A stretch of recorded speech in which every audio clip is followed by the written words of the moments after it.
Welcome back to another special edition of Watching Film with Seth Varnadore. I'm joined again by Riley Reed. He gave you everything you needed to look for in that Georgia defense. I think they ran one of the plays you showed for an interception against Anthony Richardson. If you guys would have watched it, you would have seen it coming from a mile away. Unfortunately, Anthony Richardson didn't see it. But this week, we're going to talk about coaching changes and kind of open coaching positions. Riley's a defensive guy.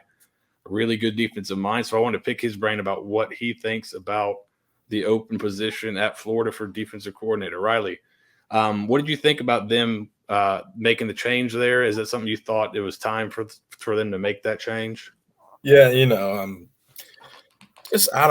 don't think it was necessarily 100% on-field performance. I think there were some things floating around in the background that have kind of got out now that were kind of where people were saying that Grantham was getting harder to work for. His players were kind of like checked out with him.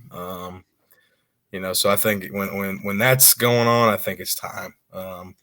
If you're not easy to work for, you better be really good on the field. Yeah.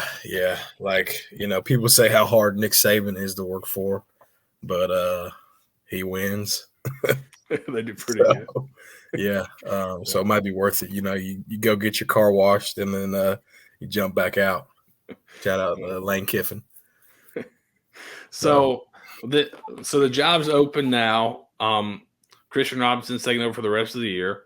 I know we're both big fans of his, so we hope he does well. Yeah. But it seems like this is going to be a hire they make. It seems like it's not going to be something they do in-house. So it looks like they're going to be looking outside from everything you're reading and hearing. So what do you think they should be looking for in a defensive coordinator? Kind of what is the best kind of guys or the best style in modern defense in your opinion? Yeah, I mean, first things first, I'll say I hope C-Rob does a really awesome job. He's a good dude and really smart football coach. I think, honestly, he probably understands the scheme that they've been running as well as anybody. So I know there's been some like talk on timelines and stuff of people that are nervous about it.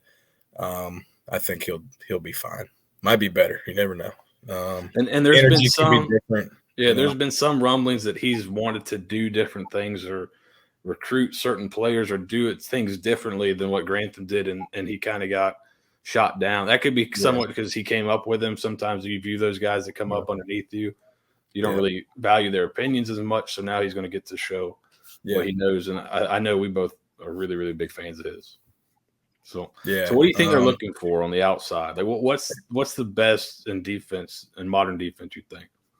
Well, it's crazy, and I think I think when you're playing defense more so than offense, I think it's easier to scheme stuff on offense. But on defense, like you got to have dudes. I mean, like you could have some of the greatest scheme and whereas like on offense, maybe, you don't have great wide receivers, but you've got ways where you can just run the ball and do this and that. The thing about defense is if you're weak somewhere, like if you're not very good at corner, you're going to get exposed, So I think you've got to hire someone first and foremost that knows how to recruit. And, there's a thing I've heard from Dave Aranda when he was coming from Wisconsin to LSU, and he was talking to Ed Orgeron about who he wanted to bring. And he was saying, hey, I want to bring this guy, really smart football coach, and talking about all the guys on his staff. And Edo, I guess he looked at him. He said, Dave, those guys, they're northern guys. They're going to be able to recruit down here. He says, oh, they're great football coaches. And then he said Coach O stopped and kind of looked at him and said, Dave, this is the SEC. He said, we don't coach run fits. We recruit them. So, which is true. I mean, honestly, it's like if you have a guy like 99 for Georgia, I mean, you don't really have to coach that guy that much. I mean, he's 6'6", 350 pounds and can run like that. Yeah. So I think you got to try to find a guy that has, he's recruited in your like major talent pool. So a guy that's recruited Georgia before, a guy that's recruited Florida, a younger guy. Not saying, the guy's got to be 25 or something, but, I don't really want to see him go out and hire another 55, 60-year-old dude. I'd like to see him try to hire someone that's young and up and coming, someone that'll hit the trail. Yeah. And, that's what I think. Try to get elite talent back in the defensive side of the ball at University of Florida. Yeah, I think, and we've talked about it kind of off before we jumped on. Like, I think it's not necessarily this isn't a must-have, but I think it would be helpful to have a guy from the region, right? A guy that's from Florida, Georgia, a guy that's from the Southeast, or like you said, has been coaching in the Southeast, where you're going to be recruiting a lot of this talent. I'm not sure where Grantham is from. He didn't strike me as a Southerner, so I think he's a Pennsylvania guy. Yeah, so he played at Virginia Tech. There are some of those guys that can recruit anywhere, but I think it's helpful, especially if you're trying to make these inroads with, you look at like Georgia's staff, Alabama's staff. They've got guys that have worked their way up the ranks. They've got guys that started coaching in high school in some of these states that have made their way up. So I think it's always helpful to get those kind of guys that they may already have some good relationships in the state. So we're gonna go through some names now. We're gonna start with what I think Riley and I we kind of think would be a guy that's gettable. We're gonna try to stick to the guys we think they can get, and then we'll talk at the end about maybe some candidates that aren't coaching in college right now, or maybe have different positions, or maybe aren't quite as gettable. And we'll throw some conspiracy theories out there. At least I will. Riley's a well-respected guy. But we're going to start with a guy we both think they can get, and that is really high at both of our lists. It's the Georgia co-defense coordinator, but it's not Dan Lanning. It's Glenn Schumann. Riley, you've had some experience with him. Talk about him a little bit and kind of give the sell on him. Yeah, so he's the co-DC, coaches the inside linebackers at Georgia. Lanning is the play caller. But Schumann, he was at Alabama with Kirby and Nick Saban, and I don't remember exactly when he started there, but I think he started as like a recruiting assistant, and then he kind of moved to helping on the field. He's been in that system for a long time, so he knows football. He understands football. He's kind of been around like the adaptation of where Georgia is at playing defense now. He's recruited elite linebackers. Like you look at guys like Nakobe Dean. You look at guys like who is it? Trey Marshall. He was the primary recruiter for Nolan Smith, Richard LeCount, Xavier Story, and Quay Walker, and then he was Quay Walker. He was involved with Nakobe Dean's recruitment and a couple of those other guys you mentioned. So he's been involved in some of these big time names they brought in on defense. Yeah, he was also Roquan Smith's, I guess, position coach. Some of the linebackers I think Nakobe Dean is the best inside linebacker I've seen since Roquan Smith. So he's coached both of those guys. So obviously he's an elite developer of talent. Been in the system a long time, elite recruiter. I think you said he makes $600,000 there? Yeah, his salary right now is $600K from everything I could find. Double it. You could easily double that. I believe Grantham was making 1.5 last year. That's coming off the books clean. Yeah.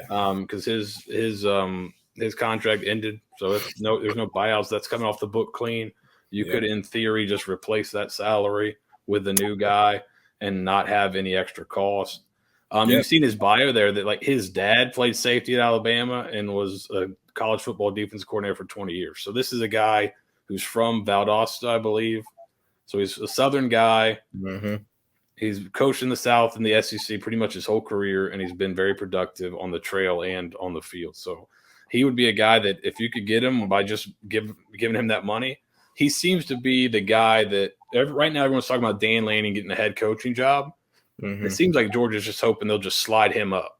Yeah, that would I was about to honestly mention that. That would be the only thing where, that might give you some trouble is if Landon went and ended up being a head coach some year. But I think Shu's a guy where I think he's ready. I think he checks all the boxes, and I think if you could get a guy like that, you'd be stupid not to. Yeah, and in case you needed more information on the Georgia defense, they're number 1 in yards per play, number 1 in EPA per play, top 20 or top 15 in third down percentage, number 1 in available yards given up. So available yards is basically, for everyone listening, if you haven't heard about that, it's basically where you start. Let's say you start at 25, so there's 75 available yards for you to pick up to score a touchdown. They're giving up like 20% of available yards on drives. So that's not very much all. They're number 1 in that, number 1 in points per drive. So yeah. So if you've been living under a rock, they're really good on. They're really good. If you didn't want to trust your eyes, we'll give you some numbers to help back. You're an analytics guy. We're just going to help those analytics guys out. You don't want to watch the film. We'll give you a help. The next two I want to talk about are some kind of G5 up-and-comers, and one's had their name mentioned quite a few times for this job. I've seen it out there a little bit. And then the other I haven't seen mentioned at all, and he kind of doesn't quite fit the profile. But the first one we're going to talk about does fit the profile of what we were talking about before, and that's Doug Belk with Houston.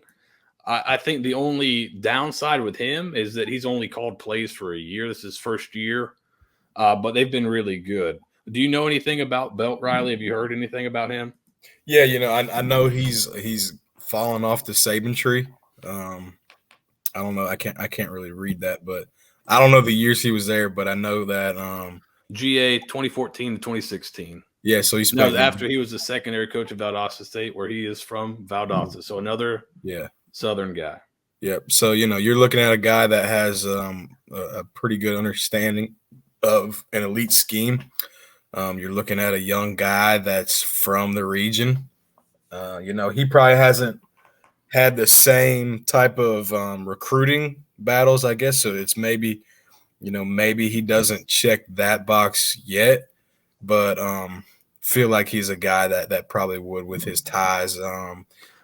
He's been in the system. He's kind of seen how to do it, while he was at Alabama. And Houston's been really good on defense this year. Yeah. So some numbers for Houston. They've fallen a little bit in yards per play. They're 5.15. They're 30th in the country in that, but that is well above where Florida's at right now. In terms of estimated points added per play, they're 9th in the country at that. 4th in terms of third down percentage. What they've done really well also is get to the quarterback in tackles for loss. 8th in sacks, 11th in tackles for loss. 13th in available yards. So they're only giving up 37% of available yards, and then 28th in points per drive. Doug Belk is on a 2-year contract worth $1.1 million total.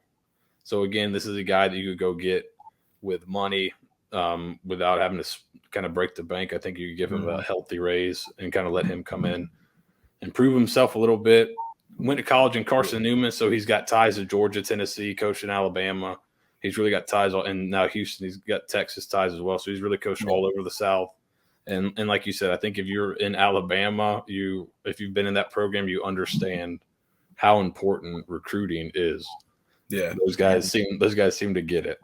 Yeah, so I agree with that. And he's probably a guy where he might look at the situation in Gainesville and say, well, that could be a shot for me if it is a 1-year deal to kind of prove myself at that level, and then maybe go and kind of upgrade his resume a little bit, because it is a rocky road right now in Gainesville, and there's some uncertainty there. So like when you're talking about hiring a guy like Schumann, where he just might be fine being the DC and waiting at Georgia, a guy like Belk, he might be a little quicker to jump. Because he's coming from Houston. And that's where you're hoping all these guys that money talks a little bit. But also, I mean, it is opportunity. I've heard some people mention that, working for – when you coming in, you're working for an offensive coach. Yeah. Mullen is not a meddler. He seems to let the defensive guys do what they want. So it's really going to be you for a year at a high level. So you really get a chance to prove yourself and take that leap. Here's another guy I would not think that he's going to get this gig. Not a Southern guy, I don't believe. He has coached in Kentucky. Kurt Maddox, he's the defensive coordinator right now at San Diego State. So you may be thinking, why am I bringing this guy up? Yeah. I'll run down the numbers for you. 5th in yards per play, 3rd in EPA per play, 7th in third down percentage, top 20 in sacks and tackles for loss, number 5 in available yards percentage, number 2 in points per drive. They're basically almost top 5 in all the real important defensive categories. And you see them all up there with the Georgias and the Wisconsins and teams like that. He's been there for a couple years. They've been really good both years he's been there. Yeah, I just watched them against God, I can't even remember it. It was one of the Pac-10 teams.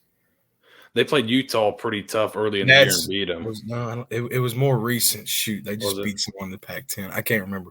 But, you're talking about a Power 5 FBS program, and honestly, they went out there and they were way more physical, and they kind of dominated them. So San Diego State, they've been really good on defense for a long time. Like they went from Rocky Long to Arnett to Maddox now. I really honestly I don't know anything about his background. Kind of from his picture, it looks like he might have been in. I don't think he's a Southern guy. It looks a little. Yeah. I think he went to college at Valparaiso, so I think he's kind of a Midwest guy. Okay. So the glass. I mean, you can tell just by where you can see the glasses marked there and how red he is underneath that. Yeah. Maybe a little Chicago Mafia action type of look going on there. Well, I mean, you want some hitters on defense, right? So, but the same Greg Williams. Yeah. The San Diego State, the guys that have come out of that have been pretty successful. Arnett is a guy that I think is also maybe a candidate for this job. He's at Mississippi State now. He's done really well with them, pairing up with Leach there. They'll do some odd front stuff. He'll also get into some forefront stuff. So they're kind of adaptable. But he seems to kind of be under the same lineage as Rocky Long and Arnett and some of those guys that have popped through there, and they've been really productive. Yeah, and he's coached. He's also kind of worked his way up. He was a coordinator at Eastern Kentucky in the FCS before, and he's kind of worked his way up. Worked with Brady Hoke in Michigan when he was there. I think he's an interesting name. I don't know how well he fits at Florida, just from a cultural fit, but he's coached some really good defense. I think he's got an interesting scheme that would match what I think a lot of fans want, that kind of attacking, physical style. Yeah. And I think it matches well with what Florida wants to do offensively. So, yeah. So here's this next one is a guy that I don't think a lot of Florida fans would. This is a guy that I think some Florida fans may yell at me for. I've not really done too much digging into how one of his previous tenures ended. But if you're talking about kind of with this tough situation, if it becomes hard to find an up-and-coming guy and you need a guy I think that's solid and that can help you where you need help, this is a name that just kind of popped up just doing some research. Charles Kelly, he's a safeties coach at Alabama, was the defensive coordinator at Florida State. So, and I know Florida State fans did not enjoy his tenure, it seemed like, from some of the research I did. But this is also a guy that right now he's the number one recruiter in the country. He was he was the primary recruiter for Will Anderson, Terry and Arnold, and Emmanuel Henderson. Those are 3 5-stars they signed last 2 classes. Yeah. So Will Anderson, in college football. Ever heard of him? Yeah. So he was the primary recruiter for him. Right now, he's ranked as the number one recruiter for the class of 2022. He's a Southern guy. He's from Alabama. Saban has said basically, so after FSU, he went to Tennessee for a year. Saban decided to promote Golding, but they also went out and hired Kelly. And he basically said, this is a guy that I've looked at to hire as a defensive coordinator in the past. I thought Pete kind of earned his shot, so I gave it to Pete. But he's got the associate defensive coordinator title. So he's well-versed in the Saban system. He's had the job before. He's a guy that's a plus recruiter. And, Alabama's had pretty good defensive success. Probably don't need to run down the numbers. People kind of understand that Alabama defense. And he's coached quite a few pros during his time at Florida State and Alabama. So this probably wouldn't be anybody's first pick, but this is a guy that it was just interesting on the recruiting end of it. And then it's not like they were terrible on defense when he was at Florida State either. Yeah. Yeah. So like, I think this would be like kind of like you said, the safe pick is, Charles Kelly here. I think this is a guy where kind of when you hire him what your floor is. Yeah. And maybe you don't necessarily know what your ceiling is. Like it could be really good. It could be kind of right above your floor.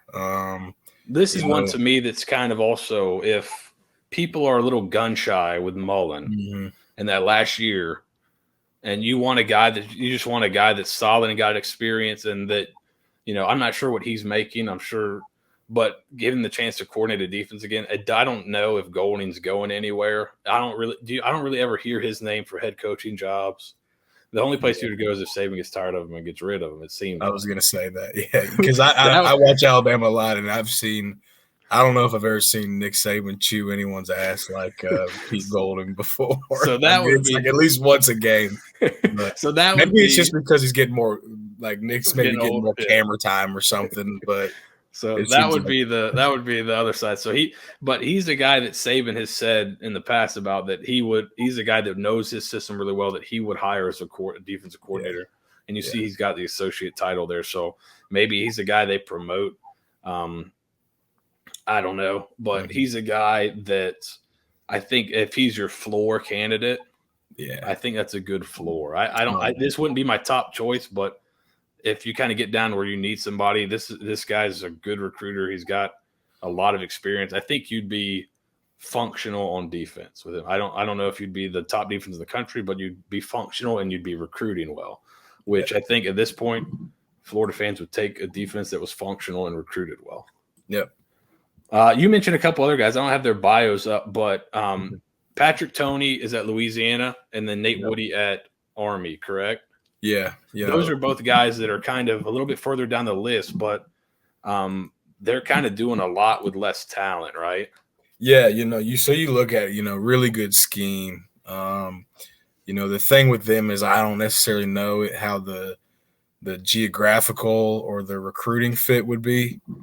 But if you're looking at someone that's a really good football coach, really good scheme, plays sound, solid defense, those are two guys that are really good.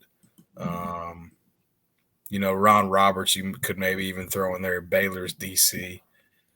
Tony's kind of off his tree, right? Yeah. So Coach Roberts, he was the DC at UL. And then when Aranda went to they're kind of both off of that tree. They're 3-4 guys. They play even front too. So that scheme's kind of all, it's the Wisconsin scheme. So it's like the Jim Leonard, Aranda, that stuff is kind of all not a bad tree to be under. No. And he's had an interesting career. I think he started, if I remember correctly, I think he started coaching in high school in California. Yeah. Made his way into Texas. Coached and was coaching. I think he coached Sam Houston State, coached at UTSA, coached at Southeastern Louisiana before that, and then kind of ended up with Louisiana. So he's been in the South, but not necessarily in. And so that's where all those guys were together. It's fun. So Ron Roberts, he was the head coach at Southeast Louisiana. I think Aranda was his DC, and I think maybe Tony might have been coaching the DBs there. And so they've kind of all just came through there, like Saban and Kirby and whatever. That's kind of their tree. They're tied all together. But sharp dudes, I think they do some cool stuff on defense. Could maybe be a potential backseat, dark horse. Yeah. And I think the guy at Navy is Newberry. I think both those the Service Academy defensive coordinators all have learned how to do a lot and run some interesting stuff without like the most athletic, talented guys, and have learned how to get stopped. I mean, in the past, Army's defense was unbelievable, and just recently. So I think those would be interesting candidates as well, just for their ability to kind of get the most out of their talent. Yeah, I feel like Florida's has not. It doesn't seem like they've been doing that, even though with recruiting being a little bit down. It doesn't feel like they're getting the most out of the talent they have at times. So I think you turn on the tape, like when you can tell when defenses play hard. Florida don't play hard, no, which is disappointing because I've grown up watching those defenses. Like they fly around, it looks like they're having fun. You just don't really like when I think Florida defense, I think like Keywan Ratliff and Sharif Floyd and Dominique Easley, like in between snaps, like they look like they're having fun playing football. Reggie Nelson all over the field. Ripping people's heads off. Kevin Carter's, Ellis Johnson's for you older Gators. Yeah. Those kind of guys. Kevin Carter with the midriff showing. Yeah. So we got a few more here. We're just going to go through a bunch of names. And then this is one that this next one is one that I don't know how. I don't think it's likely. And he does not really fit the profile in terms of geography. But with his head coach possibly moving on and the way his defense has performed this year, I think it's an interesting name, and that's Brent Pry at Penn State. Yeah. So they've been really good this year on defense. He's had some pretty good defense in the past. He's also been a guy that's been a pretty good recruiter. He was the primary recruiter for Micah Parsons, Yatir Gross-Matos, which was a second-round pick this last year as well. Yep. They're 12th in yards per play, 12th in EPA per play, 35th on third downs. I bet they're top 5 in TFLs and sacks. They're not this year. No? They're not as high this year in those categories. They are the top 20 or the 21st in turnovers, 30th in available yard percentage, and 8th in points per drive. So they're doing a pretty good job with that. Last year, I'd imagine they were pretty high up because they had some guys that could go at end. What's interesting is not these guys, most of them are not like what the names we're putting out here are not guys that are necessarily like leading the country in turnovers, because sometimes that can be a little fluky. Yeah. Right? Yeah.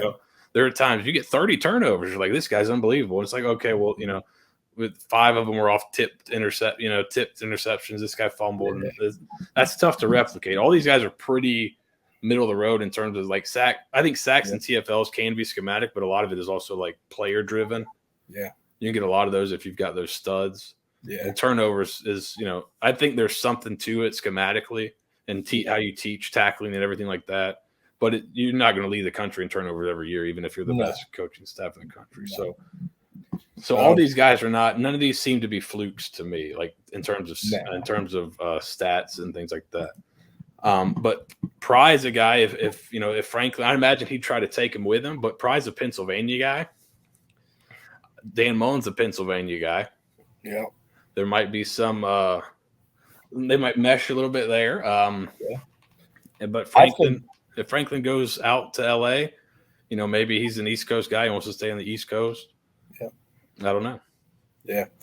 Aggressive play caller. I like watching their defense play. He's a big fire zone guy, which I'm not a fan of fire zone, but it just kind of gives you his, background. Kind of like, you see a lot of Big Ten coordinate. Like here's a name that maybe that just kind of popped in my head. Don Brown, right?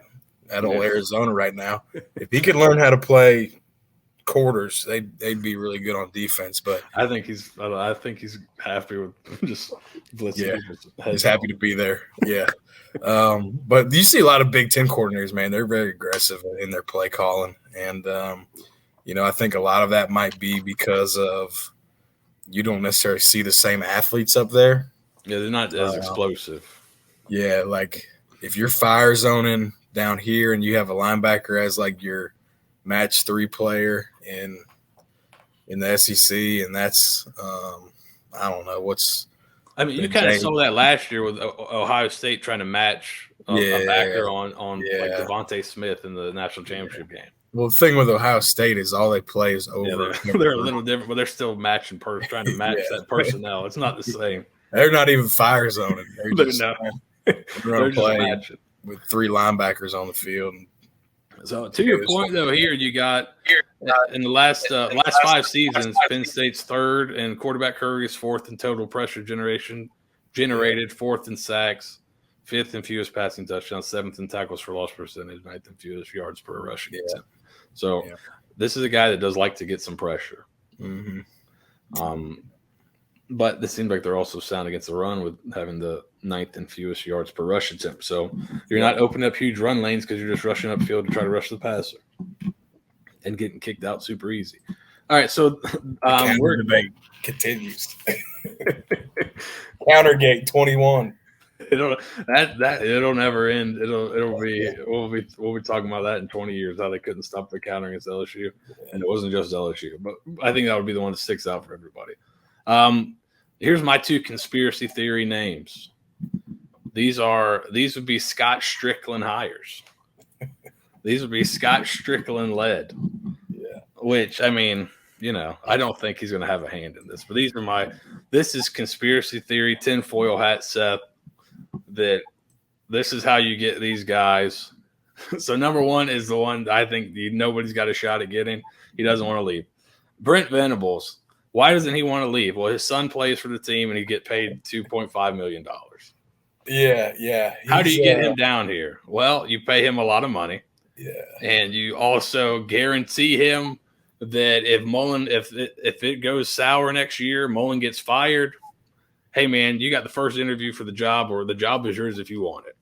Yeah. Almost like a secret coach in waiting, like double secret probation in Animal House. This is like a double secret coach in waiting situation. Yeah. So, Venables, I mean, he's awesome. He's a great. I think he's 9th in the country right now in terms of recruiting, and being a great scheme guy. But as you said to me before, does he want to be a head coach? Yeah, I think he has the best job in America. It's gonna be tough to pry him away. He's been an elite defensive coordinator for like 15 years. I don't think he wants to be a head coach. It doesn't seem like it. He's been really good since he was at Oklahoma. Yeah, and he gets paid $2.5 million. Yeah, and then so people people come in and like, hey coach, what's going on with this? He's like, hey, you gotta go talk to Dabo. Talk to the head man. Go see my boy Dabo. Paperwork, whatever. This one's probably unlikely. My second unlikely pick, Scott Strickland. Again, how do you entice this guy? Now, this one may be a little easier to entice because you got this thing called weather. Yeah. That can help when you have, when you're married. Yep. Jim Leonard. Yeah. If I could pick anybody, he would be really high on the top of my list. I don't think he's gettable, but he's another guy. He makes not as much. He makes $1.12 million at Wisconsin. Wisconsin is his alma mater.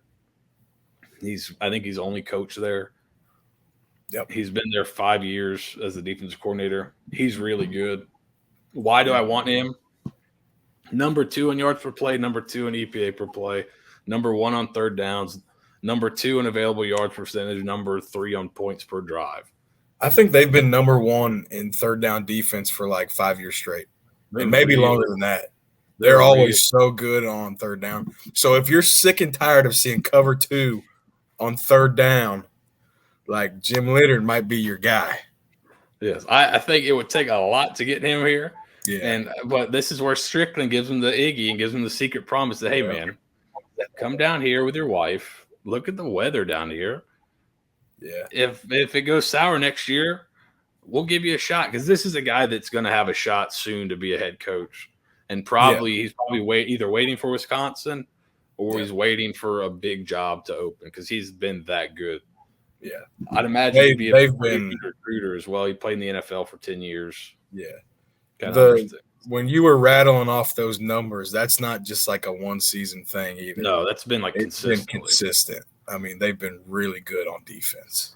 And they're only like, if you took Georgia out this year, we'd be talking about how unbelievable the Wisconsin defense is. Yeah. Unfortunately for them, they just got Georgia sitting on top of them, which is kind of historically unbelievable. Yeah. So there's some more names to talk about. Names that you kind of see get brought up for the job. Kevin Steele is one. Yeah. He's a guy. One of the pluses, he had some really good defenses at Auburn with Malzahn. They were really, really good. I mean, you saw when they came into Florida a few years ago how tough it was to move the ball and how Florida had to get into some really funky stuff just to be able to run the ball on them and kind of broke off some big ones. Yeah, I think he's kind of similar like a Charles Kelly. You know, you kind of know what your floor is. A guy he's 61 years old, so he might be the oldest candidate we've talked about so far. Yeah. This is my dark horse where it's like you just kind of throw it out, see what happens. He's in New York now. He's not a New York guy. He's Jeremy Pruitt. I think if the NCAA stuff, if that wasn't hanging over, he would be high up too because they've been pretty good everywhere he's been coaching defense. And you know he can recruit now. Yeah. And now he can give people money legally. Yeah, he's going to have to go talk to some McDonald's employees around Gainesville. I heard somebody say that McDonald's money in the McDonald's bag's a NIL deal now. Hey, there you go. It's they just got to post it on. Hey, Nuggets, the McDonald's on 34th. But you look at he's coordinated good defenses everywhere he's been a coordinator. They've been really good. Yeah, and he's a guy that I saw a video on him yesterday teaching somebody why you want to go near foot, near shoulder, and attack, and they're just super detailed guy. Yeah, I've heard from people that have coached with him and been around him that he's the most cerebral football coach that they've ever been around. Which is interesting, right? For his reputation is about asparagus and all that kind of stupid stuff. He showed up at Mark Richt's house one night, angry. Said, "Come out and fight me, Mark." So that would be interesting. I mean, if you can make Mark Richt that angry, I don't know what him and Mullen may have knives at each other's throats, but they'd probably be really good on defense. So yeah, I think he would definitely be a guy that if something happens or if the NCAA stuff was clear, he would be worth looking at for sure.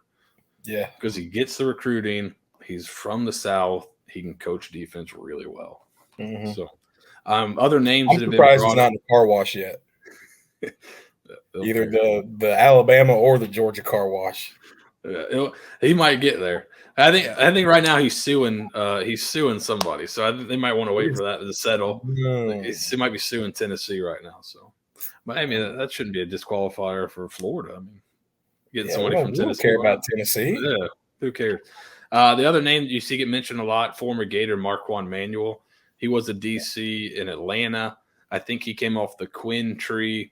Yeah. Dan Quinn, who was a DC at Florida previously. Now I think he's safeties coach for the Jets. So he's in the NFL. The thing with him is never been in college. How hard do you think that transition is? You know, I think the game is similar. I mean, scheme is scheme and coaching is coaching. And, you know, they all run the same stuff. It's just there's different – philosophies on when to call stuff and what you like against certain things. The big thing would be the recruiting. But honestly, the thing is as a coordinator, you don't have to do as much recruiting. You kind of let your position coaches recruit, and then you got to be like the Al Pacino, and you're the guy that has to seal the deal on big fish at the end of the day. So like you don't necessarily see coordinators out hitting the road all the time. Yeah. Like a position coach would and he is a young guy from Miami. Yeah. So you'd think if he comes in with some energy, he'd be able to do it. Like he's got all the ingredients you'd think you'd have in a pretty good recruiter. Yeah, he would be fine. A couple other names to mention. One is, I think, on some people's radar. I don't think either of these guys gets fired. And if they do, I don't think either of them they may want to just go back into being head coaches. But the one I think you've heard a little bit already is Jeff Collins with Georgia Tech. I don't think he'll get fired. No. But, I mean, if he does, he would shoot towards the top of my list. Well, he was a coordinator for Mullen before. Yeah. I don't know if there's bad blood there because when he took a lateral move. He took a lateral move. Right? Maybe Mullen has reconsider that statement, seeing that he made the same lateral move, 3-4 years later. Yeah. I don't know if he sends him a Christmas card anymore or not, but he would be an interesting. His defense. I'm a Jeff Collins. Yeah, I'm a big fan of it. I thought those defenses were really well coached with him. Mm-hmm. And he understands. He's recruiting well at Georgia Tech too. Like that's why I don't think he's going to be on the market. They're He is looking at really good. another top 25 recruiting class, Yeah. and they had to turn over that option stuff. So they really started behind the 8 ball there. Well, this is year 3 for him, I think, right? Yeah. Or it will be. Is this year 3? 2019 was his first year. So yeah, 2019-20. Okay. So same as Mullen. Okay. Or no, I guess a year later. Yeah. Okay. But he, coming in, taking over the triple. A lot of people when he first came in said this isn't year 1 or year 0. This is like year -1. Yeah. Just because you have to cycle through bodies up front, especially when you're changing things out and what they want to do. But they signed a top 25 class last year. They're on pace to sign another one this year. I don't think they'll get rid of him. No. One I'm keeping my eye on is Justin Wilcox out in California. Yeah, so this is where the Wisconsin treat, like everyone knows, like the 3-4 tight front that everyone plays now. Like Justin Wilcox was kind of the guy that started all that. I think Wisconsin's gone Wilcox, Aranda, Leonard, right? Leonard, yeah. So he's the head coach at Cal right now. Yeah, it's a guy that he hasn't had a ton of success there. His offenses have been pretty bad. I'm sure this is a familiar refrain from Florida defensive head coach, bad offense. Florida fans understand that. Yeah. And then they've gone through some really tough COVID stuff recently, where it seems like he's really kind of over it there. Yeah. There are some people talking about him going back to Washington as a head coach with the problems they're having there. But if he was to get fired or wanted to leave, I think he would be a really interesting guy. You go make a Godfather offer to him, it's like getting Leonard or getting Aranda. You're getting a guy of that caliber. Yeah, I mean, and like I was saying earlier, I think Wisconsin's played really good defense for a really long time, and it kind of all originates from there. I mean, they're still doing a lot of the same exact stuff that they were doing with when Wilcox was there. He kind of started them playing the 3-4 stuff, and Aranda kind of made it popular when they went to LSU, and then Georgia kind of really ran with it, and but all of that really goes back to Wilcox at Wisconsin. So a smart guy, a guy that's proven, he can be on kind of the cutting edge of things. Really good football coach. Yeah, so I think that would be, and that one's probably not likely. In terms of likeliness, I think a guy like Belk is a guy you're hearing a lot about. A guy like Kevin Steele seems to be a guy you're hearing a lot about. Then Juan Manuel is a name you're hearing a lot. I don't know if that's just because he's a alum. I think that's probably driving a lot of it, and he's been a coordinator. I think you hear his name every time there's a DC opening. That's what Nick Delatorre said. He's turning into the defensive Kerwin Bell, because Kerwin used to always get brought up every time there was a quarterback position open. Okay. He's becoming the Kerwin Bell on the defense side of the ball. So I think that's pretty accurate. But I think in terms of likeliness, you're looking at a guy like I think Schumann, if you're going to offer the money and you catch the timing right, is a possibility. Yep. I don't know why you wouldn't investigate that, right? Belk seems to be a good possibility. Southern guy, young guy. Kind of, you can really help. The money can help you out there. I think those kind of guys are what they're looking for. And then I agree. You can fall back on like one of these solid guys like Kevin Steele, where you don't have to pay him as much. But this should not be a time where you're going cheap, in my opinion. This is if you're Mullen, why do you care about going cheap on this defense? This hire, it really seems like it's gonna. This is a kind of a do or die hire for him. It really seems that way, don't you think? Yeah, I mean, I agree. They're going to be solid on offense, and I know, there's been some weird games this year, but for the most part, they've played pretty good offense all year. I think that all of their problems kind of boil down to their receivers aren't very good. Yeah, they don't get. This is not a group. I think that was the biggest. That's something really nobody. You said it on Twitter I talked about it previously when I was talking about why Richardson might need to play more in my piece a couple weeks ago before the Georgia game, because they don't get a ton of separation. Well, I mean, and I think it goes back to your recruiting, and you look at the type of guys that they've recruited. They recruited like big receivers and like Trent Whittemore is you're starting in the slot, and he's like a big. Like 6'4". To me, he's like a big outside receiver. When I look at him, I'm thinking that's the guy outside, and he's your starting slot. So you go from Kadarius Toney, to him, right? Like I look at Copeland and I say that's a guy that should be playing in the slot. I agree with you because I think in the slot you've got to be able to create separation, and that's one thing that we've struggled. That's where you get some of your matchups where you get guys on linebackers and I think Henderson's an outside guy that they've got playing in the slot sometimes when they bring him in. Yeah. That's the receiver position has been kind of interesting and kind of a weird one to watch this year, in my opinion. But it's tough to say when we don't get to watch practice or anything like that. But I feel like some guys they need to move some guys around there. They've been so good at receiver, the past 2 years when they've had guys like Van and Freddie Swain, and then you go to Tony. It's just it's been a weird year, man. Like. I think on offense, that's where a lot of their issues come from. Yeah. And then, I mean, honestly, outside of the LSU game, they were not terrible on defense this year. There were some games that they actually played really good. Yeah. But I think when you've got, your guys are kind of like they're looking at the coordinator and they're saying, man, what are we doing? And when you start questioning your coordinator. When the guys are saying, I just do what I'm told, I'm a soldier, I just shoot. Exactly. That's not the ringing endorsement you want to hear. No. Exactly. And it seems like they're getting behind C-Rob a little bit, and the young guys are loving his energy. And sometimes it's really, and I've said this in other places, but, all these guys are at that level are good coaches. Yeah. Sometimes you just need a different voice. Like sometimes it just runs its course. It happens. Sometimes the kid just need a different voice. Just kind of knowing that the type of guy that Grantham is. And honestly, here's the thing. If you look at his track record, okay, he had really good defenses at Georgia for like 2 or 3 years. Year 4 went downhill. Was kind of the same at Louisville. And now you're seeing kind of the same trend at Florida, so it might be like he has a really aggressive coaching style, and he will scream and holler. And I mean, I've been at the practices and heard it. And sometimes like that can wear on kids. I mean, you're talking about 18-year-old kids where they're coming out and they're getting,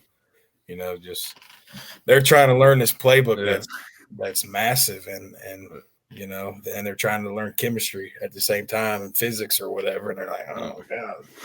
And when you're like thirsting for, you've been so bad that you're like, all right, I just want somebody that's competent. He's competent, but so you'll just look past the whatever. He's not a nice guy. Whatever, we're winning now. Yeah. Once you start winning for a while, you're like, we don't have to do it this way to win. We can win other way, and then that's when you start.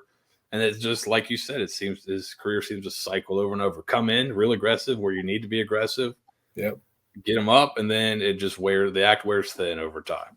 Yeah. So, do you got any O-line coach? I've got some names for O-line coach. Yeah. You got any guys off the top of your head that you think? I know you're a USF guy, but I love Coach Mo. So shout out to I Coach do too. Mo. I think he's really good. Yeah, Coach Mogert, he's a guy that has a lot of relationships in the state. He's done a really good job at USF with guys that struggled. They were really young when he came in. He's done really well. I think he would be an interesting one too. Yeah, he was one of the guys when we were at Trinity. He was, I think, like one of the first guys to offer all 3 of those linemen that we had down there, and he built a relation. This is when he was at FIU. Built a good relationship with them. Was always up in Ocala checking them out. So I like Coach Mo. So I don't know if Coach Mo listens to Alligator Army, but maybe because come on, Coach Mo. Ties. I like him too. He was a guy that came up to visit my brother when he was head coach at Citrus, and came in and sat for like an hour. Yeah, with a first-time O-line coach that was really kind of struggling and looking for some different drills and different things, different ways to kind of reach his guys. He sat with him for like an hour, and we didn't really have we didn't really have any recruitable guys for him at that point.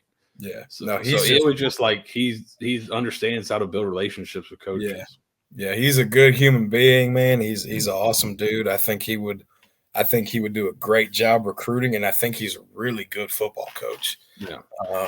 He would come down there and, during the spring, when they would be able to come and check out our guys, and, we would have after school workouts, and he would stay and watch our workouts, and then, they would go out for whatever we were doing, 7-on-7, and our linemen would be going through their footwork stuff, and, then they would go home, and then he would hang out with us coaches, and, hey, what do you think about this drill? Like, our coaches would ask him, like this is how I coach it, blah, blah, blah. Really sharp dude, awesome dude. So I'm a big Coach Mo fan. And he was a guy. So when Scott first got the job at USF, he was interviewing. He's had guys into like his hotel when he came down to Tampa because he was still coaching at Clemson, still getting ready for the playoff. And his dad would sit on the interviews. His dad's Brad Scott, head coach in South Carolina, was the offensive coordinator on FSU's national title team in 1993. So Charlie Ward's offensive coordinator when he won Heisman. Really well-respected coach. Coached for a long time. They said he came in to interview, Coach Mo did. As soon as he left, Brad Scott said to Jeff, he's like, dude, that's the guy. You need to hire him now. Don't let him get too far. So he is definitely he'd be an interesting candidate. I agree. Here's a couple other guys I've thrown together. I don't think a lot of people are talking about the O-line job, but here's some guys that would be interesting. I've heard this name, and I've heard his name in the past. Brent Key was at Alabama before. Yeah, with Collins at Georgia Tech. He's an alum there, but like we've talked about, they're struggling a little bit. Yeah. If something does happen, he could be a guy that's available. So this is funny because I think him and Coach Mo offered all three of those guys on the same day. Yeah. So Brent Key, he's another really cool dude. I didn't even think about that. But yeah, Georgia Tech alum. I know there was some. We talked about Saban's hard to work for, and I think there was some of that going on. He was at Alabama for 2 years, but I think they won. They might have won the Joe Moore Award when he was there. Yeah, he was seen as a really, really good offensive line coach when he was at Alabama, but it seems like he got the opportunity to go back home. Took it. But a guy, I think he's a good recruiter. It's funny because I'm not even going to say it seems like I know he's a good recruiter because I know, Garner was, our guy that ended up going to Auburn late, but Georgia Tech was like number 2 for him. He loved Georgia Tech. He loved Coach Key. I know he does a good job of, staying in touch with those guys. I think he's a really good recruiter too. And I'm, honestly, the offensive line move kind of surprised me because I think I was a little shocked too. I think he's a really good football coach. That's what all the people that are looking at it as like his coach in his position. I don't think I haven't really heard anybody say he's bad that I think knows what they're talking about. Like everyone thought the offensive line this year I thought was pretty good.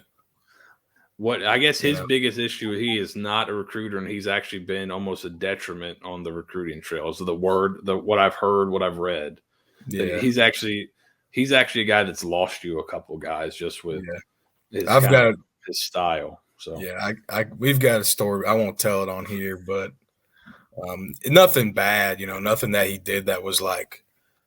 It wasn't like he called up and just like told one of our kids like screw you, nothing like that.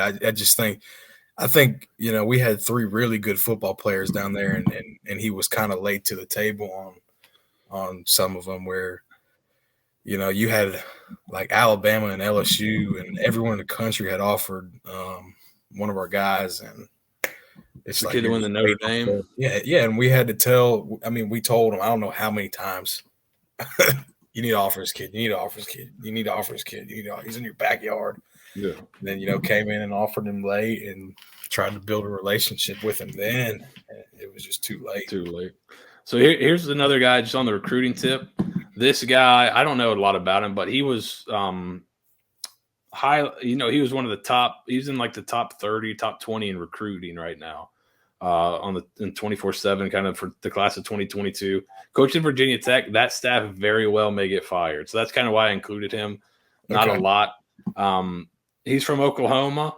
I know McGee's from Oklahoma on staff. He's coached at Georgia, coached in the South, but had a first-round pick last year at tackle. Also coached Wyatt Teller, I believe is the name, right? Who's starting? Who was one of the better linemen for the Browns right now. So this guy's coached some guys with some pretty good pedigree, and he seems to be a pretty decent recruiter. So I'm just throwing this name up against the wall and seeing if it sticks. But if you're looking for recruiting, he seems to understand that, and he's also had some really good players come out recently. So seems to be getting the most out of his players. I think there's some like really good offensive line coaches in the ACC. Like a guy like I think Dwayne Ledford's a really good football coach. I think he might be the coordinator. He might have a coordinator tag there though. But he's at Louisville. I think he's still there. Real sharp guy.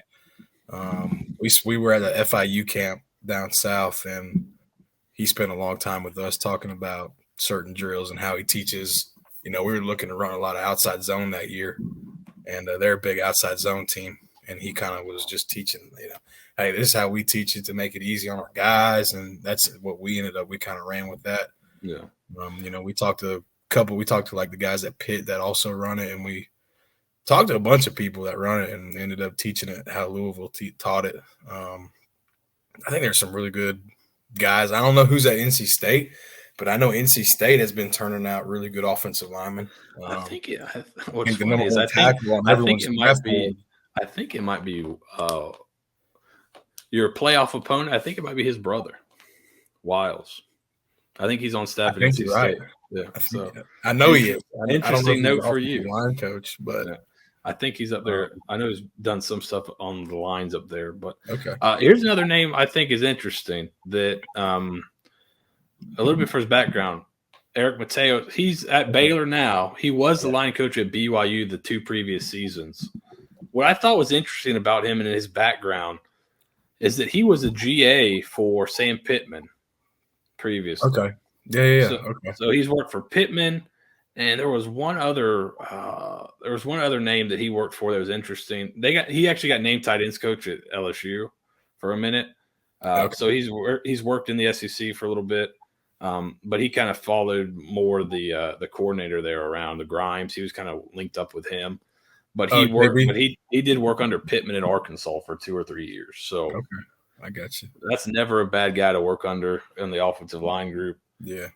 I know a lot of another name that's been bounced around there, and you might have it on there, is Phil Troutwine. I didn't put him on, but he's another guy that's he was at Boston College, and they were pretty good up front. Now he's at Penn State. Yeah, well, he played Florida for, guy. He played for Urban when Mullen and Adazio were there. So he was with Adazio at Boston College. Adazio, but a lot of people will tell you is one of the best offensive line coaches in like the past 2-3 decades. Yeah. So anytime you can learn under Adazio, who's widely regarded as a really, really good offensive line coach. He's at Penn State now. He's been a really good recruiter up there. Yeah. He's a guy that's like top 50 recruiting right now. Yeah, and he's a Florida alum now. I don't know what you think there. I don't have much interaction with him, if any. I don't think I've ever talked to him. Yeah, I don't really know much about him either. I know they're struggling a little bit up front this year, but you look at the line he left behind at Boston College, and they're doing really well. So it's hard. I think it's hard to turn it over in 1 year as a line coach, unless the guy before you was not doing too much. But I think he's probably definitely a prime candidate. This is my last one here. Then we'll be done. This is my really outside the box.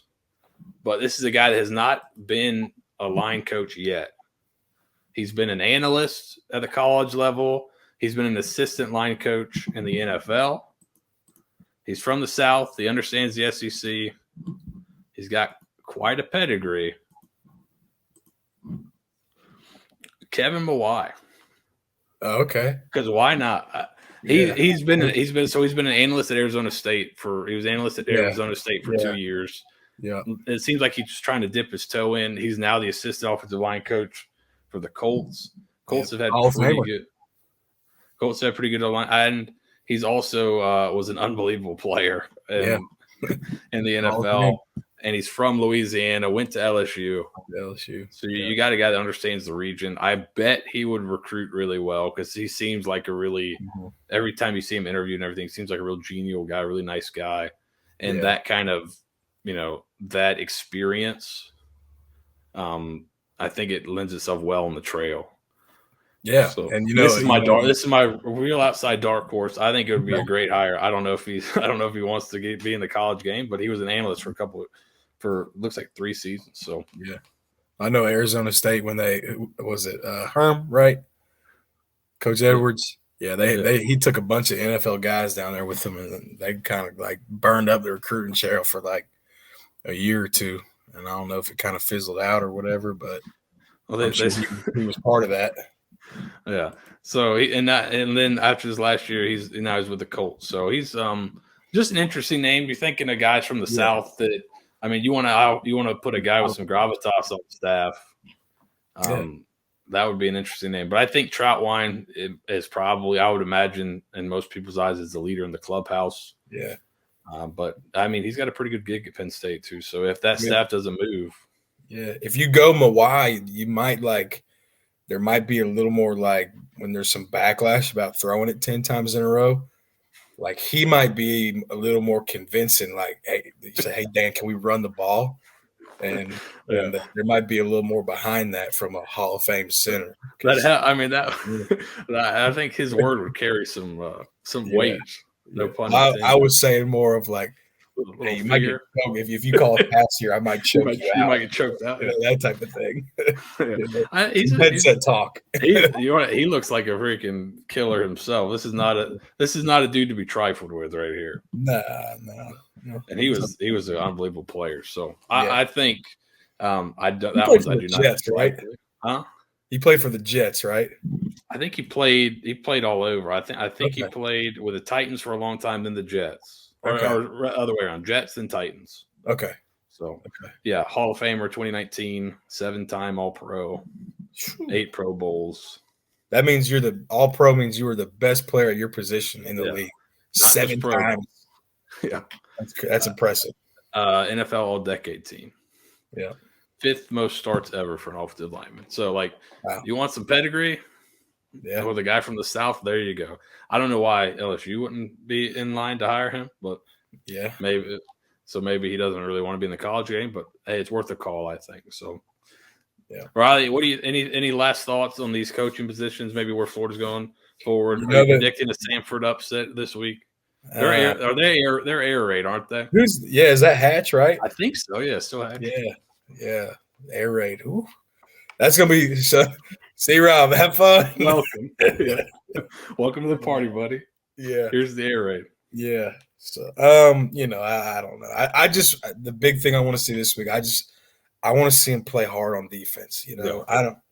If they bust an assignment, whatever, I want to see a guy that busts, I want to see him turn around and run the ball.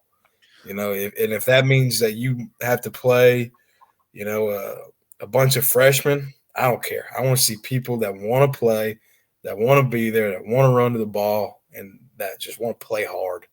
Do you think that Grantham's style could have put some hesitancy in players where they were very afraid of bust?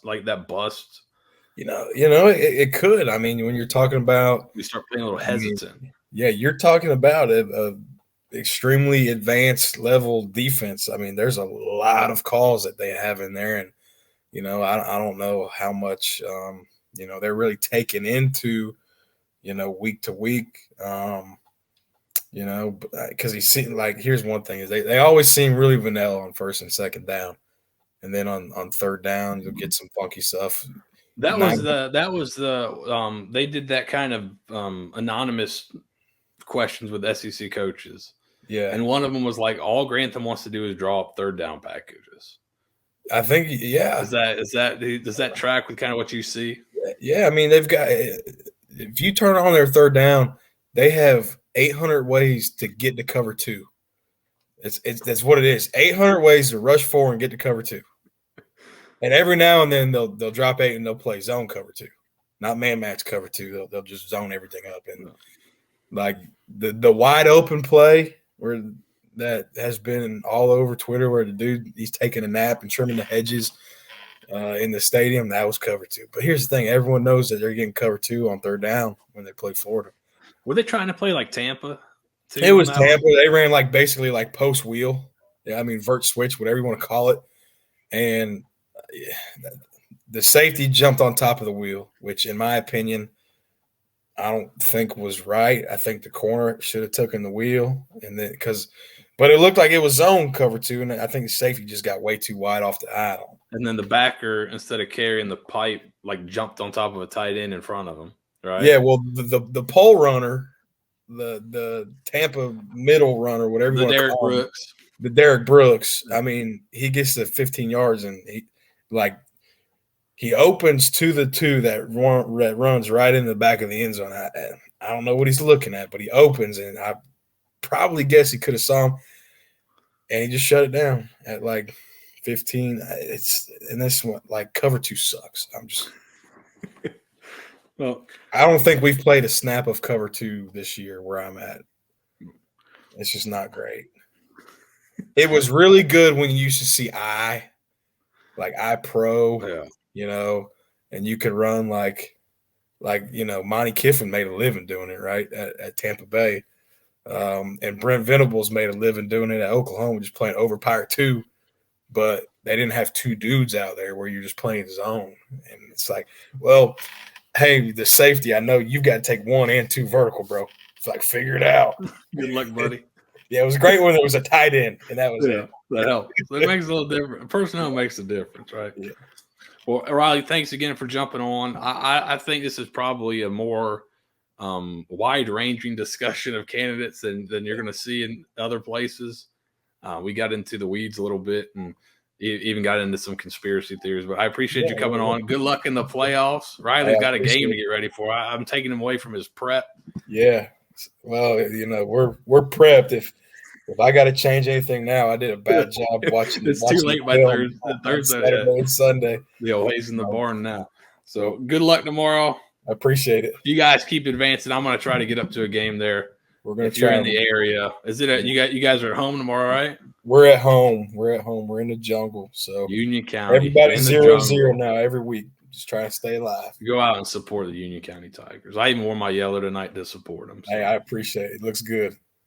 All right. Well, if anything else happens with the defense we need to talk about, I'll go back and get Riley. But for now, that's a really wide-ranging look at Florida's coaching openings. We'll be back next week with actual game breakdowns. See you next.